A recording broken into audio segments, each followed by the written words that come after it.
gente sonha nas estrelas. Vem me dar o seu. 그랄TV 가족 여러분, 우리는 조선의 글 쓰는 여자들을 지금 또 한 꼭지를 함께 보기로 하겠습니다. 지금까지는 어머니를 잃은 그 아버지가 딸에게 편지를 쓰고 글을 쓰고 또 하고 싶은 이야기를 했는데, 이제는 이제 귀녀에서 부녀로의 꿈과 욕망이라는 이러한 제목으로 드디어 이제 딸이 여자로서 이제 글을 쓰기 시작해요. 여기서부터가 이제 조선의 글 쓰는 여자들의 진면목이 이제 드러나기 시작하겠지요. 읽겠습니다. 귀녀에서 부녀로의 꿈과 욕망. 삶의 무게에 짓눌릴 때면 우리는 꿈을 꾼다. 현실에서 쉽게 일어날 수 없는 상상 속에서나 가능한 일을 떠올리며 현실의 고통을 참고 견딘다. 전 근대 시기 여성들도 자신들이 원하는 삶을 꿈꾸며 답답한 현실을 참고 견뎠다. 그 시기 여성들이 꿈꾸던 삶의 모습을 알 수 있는 대표적인 노래가 바로 복선화음가다. 복선화음가라는 제목이 널리 알려졌지만 노래를 의미하는 가 대신에 이야기를 의미하는 록을 제목에 사용해서 복선화음록이라고 된 작품도 상당히 많다. 이외에도 다양한 제목이 있다. 하늘이 응답한 귀중의 이야기를 뜻하는 귀중가몽편, 본받을 만한 어느 부인의 이야기를 뜻하는 부인행실록, 주인공 김씨가 효행을 다한 노래를 뜻하는 김씨효행가, 집안을 다스린다는 뜻의 치가사라는 제목의 작품도 있다. 가장 많은 제목은 복선화음록과 복선화음가다. 노래와 이야기를 아우르는 제목처럼 이 계열의 작품은 19세기 후반에서 20세기 초에 유통된 규방 가사 중에서 가장 이본이 틀린 약간씩 다른 그런 이야기 책이 많다고 해도 과언이 아닐 정도로 널리 유통되었다.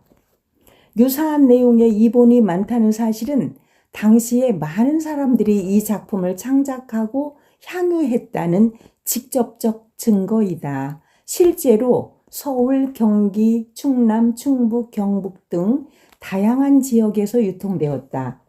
복선화음가의 광범위한 유통 상황을 놓고 볼 때 규방 가사가 일부 지역에 국한한 문학이 아님을 알 수 있다. 전 국토로 다 같이 공유했다는 얘기죠. 노래 제목으로 사용된 복선화음은 하늘에 도는 선한 자에게 복을 주고 악한 자에게는 재앙을 준다는 뜻으로 중국 고대 제왕의 언행을 기록한 서경에서 유래했다. 이 제목을 통해 우리는 복선화음가가 교훈을 전하기 위한 노래라는 것을 짐작할 수 있다. 이제 교훈에 관한 노래가 어떻게 전 근대 시기 여성들의 꿈과 욕망을 노래했는지를 살펴보도록 하자. 어와 세상 사람들아, 이내 말씀 들어보소. 불행한 이내 몸이 여자 몸이 되었으니 이할림의 증손녀요 정학사의 외손녀라. 소학효경 연려전을 10여 세에 외워내고 처신범절 행동거지 침선 방적 순옥해도 14세에 통달하니 누가 아니 칭찬하랴. 악한 행실 경계하고 착한 사람 본을 받아 일동일정 선의하니 남녀노소 하는 말이 천상적강 이소저는 부귀공명 누리리라. 그 얼굴 그 태도는 천만고의 처음이라. 이렇게 칭찬받고 금옥으로 귀히 길러. 이 작품은 규방가사 소재 복선화음가로 규방가사 연구에 평생을 바친 권영철 선생이 안동지역 일대에서 수집한 것이다. 작품의 서두는 세상 사람들을 향해 내 이야기를 들어보라는 것으로 되어 있는데 복선화음을 주제로 하는 대부분의 작품은 이처럼 세상 사람들에게 말을 건네는 것으로 시작한다. 이어지는 제2행에서 화자는 자신을 불행한 여자라고 소개한다.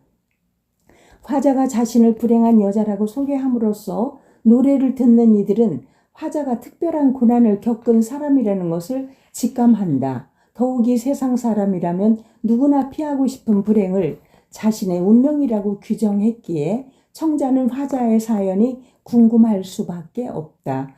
제3행에서 화자는 자신을 이할림과 정학사의 후손이라고 소개하고 제4행에서부터 자신의 유년 시절을 구체적으로 이야기하기 시작한다.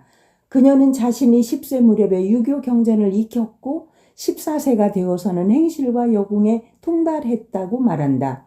더욱이 자신의 모든 행실은 선에 부합한다며 다른 사람들의 입을 빌려 자신을 하늘에서 내려온 존재라고 칭찬한다. 제10행에 이르러 자기 외모가 천만고에 처음 있는 것이라며 한층 자신감을 드러낸다. 화자의 유년 시절은 화자 스스로가 금옥이라고 표현했을 정도로 더할 수 없이 화려하고 행복한 시기였다. 화자는 자신을 불행한 여자라고 했지만 지금까지의 내용에서 화자가 겪은 불행이 무엇인지 쉽게 확인되지 않는다. 자연스레 청자는 화자의 이야기에 관심을 더 가질 수밖에 없다. 화자가 아무런 갈등 없이 성장하는 유년 시절은 이후에 겪게 되는 고난에 대한 복선처럼 보이기도 한다. 주인공의 신분과 관련해 이분마다 약간씩 차이를 보이지만 자신을 명문가의 후손으로 소개하는 데는 변함이 없다. 그렇다면 명문가에서 금지옥엽으로 자란 화자의 불행은 어디에서 시작되었을까? 강호에 득달하니 시댁이 어디던고 주렴 속에 잠깐 보니 수간목 시냇가에 동네 서부 가련하다 반벌은 좋건만은 가세가 영체하다. 중략. 패백을 들인 후에 눈을 감고 앉았으니 허다한 구경꾼이 서로 일러 하는 말이 아까울사 저 신부야 곱게 사랑 속에 기른 낭자 간구한 저 시집에 그 고생을 어찌할꼬 극난하기 혼인이라 저토록 속았는가. 하룻밤 지낸 후에 돌아가려 할 적에 배에 왔던 오라버님 나를 보고 하는 말씀 가세가 이러하니 할 일 없다 도로 가자. 차마 혼자 못 가겠다 어여쁜 우리 누이 이 고생을 어찌하리 두 말 말고 도로 가자. 작품의 도입부에서 화자는 사람들을 행해 자신이 불행하다고 했지만 앞에서 살펴본 것처럼 유년 시절의 그녀는 금옥처럼 귀한 존재였다. 화자의 불행이 시작된 것은 수간목으로 상징되는 가난한 집으로 시집을 갔기 때문이다. 여기서부터 이제 불행이 시작을 하는 거지요. 자, 그래서 이제 다음에 읽을까? 지금 더 읽을까? 한 편을 더 읽겠습니다. 파혼을 권하는 오빠. 그리고 오빠가 같이 왔다가 도로 그냥 가자 이렇게 자꾸 권하는 거예요. 파혼을 거부하는 동생. 화자의 딱한 처지는 시집 온 신부를 바라보는 허다한 구경꾼들의 말과 배행 왔던 오빠의 말씀을 통해 제시된다. 화자를 걱정하고 동정하는 이들로 말미암아 화자의 안타까운 처지는 더욱 부각된다. 특히 시댁에 온 다음 날 동생에게 파혼을 권하는 오빠의 언행은 지금 봐도 무척 파격적인데 당시에는 상당히 충격적이었을 것이다. 오빠의 파격적인 언행을 통해서 시대의 그 형편이 무척 어렵다는 것을 충분히 짐작할 수 있다.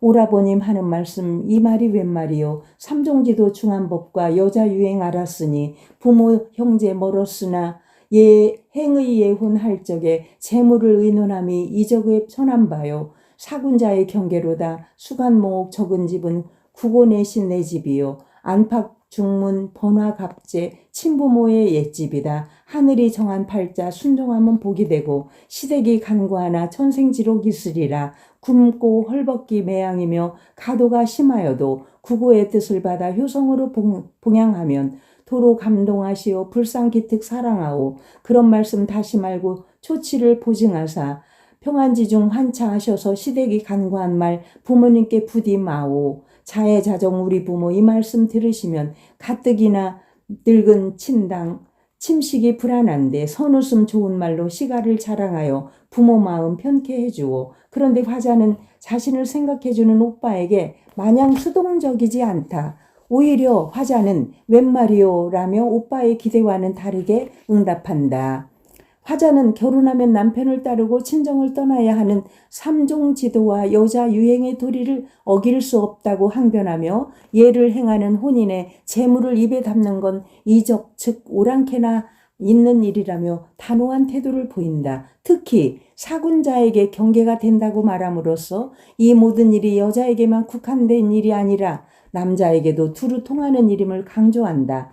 이어서 화자는 시집과 친정을 비교하면서 팔자에 순종하면 하늘의 도가 선한 사람에게 복을 내리고 악한 사람에게 화를 내린다는 복선화음의 논리를 편다. 그러면서 엄격하신 시부모님도 효성으로 복양하면 감동하여 자신을 불쌍하고 기특한 존재로 여기고 사랑할 테니 걱정하지 말라고 오빠를 안심시키기까지 한다. 끝으로 자신을 아끼고 사랑하는 부모에게 시댁이 어렵다는 말을 부디 하지 말아 달라며 간곡하게 부탁한다. 마지막에 화자가 이렇게 부탁한 것은 자신의 상황을 알게 된 연로한 부모님이 행여 충격을 받을까 두렵기 때문이다. 화자는 오빠를 설득하고 하기 위해 유교 이념에 따른 명분과 오빠가 거부할 수 없는 심정적 이유를 댄다. 이들의 대화를 통해 우리는 화자가 오빠를 설득할 정도로 지혜를 갖추었으며 자신보다 부모의 안위를 걱정하는 효성스럽고 현숙한 인물임을 알 수 있다. 이와 관련해서 여성으로서 갖추어야 할 능력과 행실에 관해서도 이본마다 약간씩 차이를 보이지만 모든 이본에서 화자는 공이 모범적이고 고귀한 존재로 묘사된다. 다시 그 장면으로 돌아가 보자. 오빠가 화자에게 파혼을 권유하고 친정으로 돌아가자고 한 것은 시댁의 경제적 사정이 너무나 열악했기 때문이다.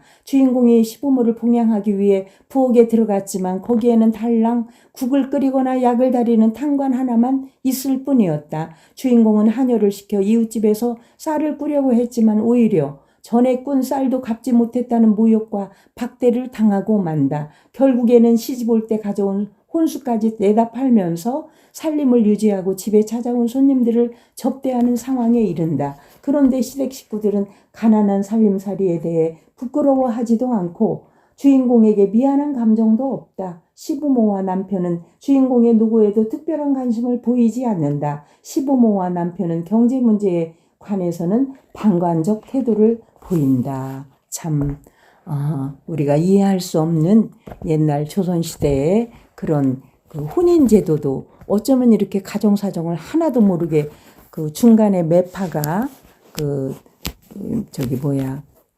다리 역할을 하는 그런 분이 이런 사정을 하나도 얘기를 안 하고 속인 거지요. 이런 것이 가능했던 것은 오늘날 같으면 상상도 안 되는 일들이지요.